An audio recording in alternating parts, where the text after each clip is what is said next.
کے ساتھ ہوگا۔ بالکل اور مولانا روم رحمۃ اللہ علیہ نے اس حوالے سے ایک بڑی پر حکمت بات جو ہے انہوں نے ایک واقعے کی صورت میں ہمیں سمجھائی ہے۔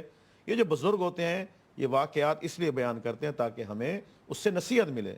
مولانا روم رحمۃ اللہ علیہ فرماتے ہیں کہ ایک بادشاہ تھا، اس نے 3 ٹوکریاں منگوائیں، 3 لوگوں کو بلایا اور ان کے ہاتھ میں 3 ٹوکریاں دی اور کہا جاؤ میرے لیے سیب چن کے لے آؤ۔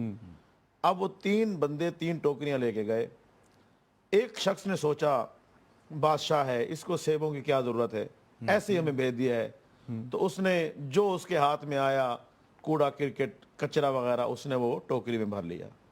دوسرے نے سوچا یہ بادشاہ ہے، اس کو سیبوں کی کیا ضرورت ہے، وقت گزارنے کے لیے چلو میں بھی کچھ کر لیتا ہوں، تو اس نے بھی گلے سڑے جیسے سیب اس کے ہاتھ میں آئے اس نے ٹوکری بھر لی۔ صحیح۔ تیسرے شخص نے سوچا بادشاہ ہے، میری خوش نصیبی ہے کہ اس نے اپنے کام کے لیے مجھے چنا ہے، تو میں اچھے اور اعلیٰ کوالٹی کے سیب چن کے لے جاتا ہوں۔ تو اس نے جو ہے نا اچھے اور اعلیٰ کوالٹی کے جو سیب تھے وہ ٹوکری میں بھرے۔ اب تینوں شخص اپنی اپنی ٹوکریاں بھر کے بادشاہ کے پاس آئے۔ بادشاہ نے جب پوچھا تینوں آ گئے؟ جی تینوں آ گئے۔ ٹوکریاں بھر آئے ہو؟ جی بھر آئے۔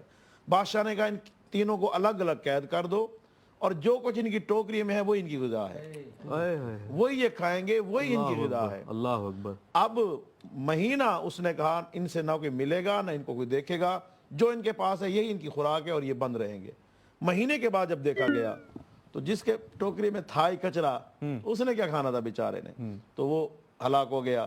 دوسرے جس کے پاس گلے سڑے سیب تھے وہ بھی چند دن گزارا کیا اس نے اور وہ بھی بھوک اور پیاس کی شدت سے ختم ہو گیا۔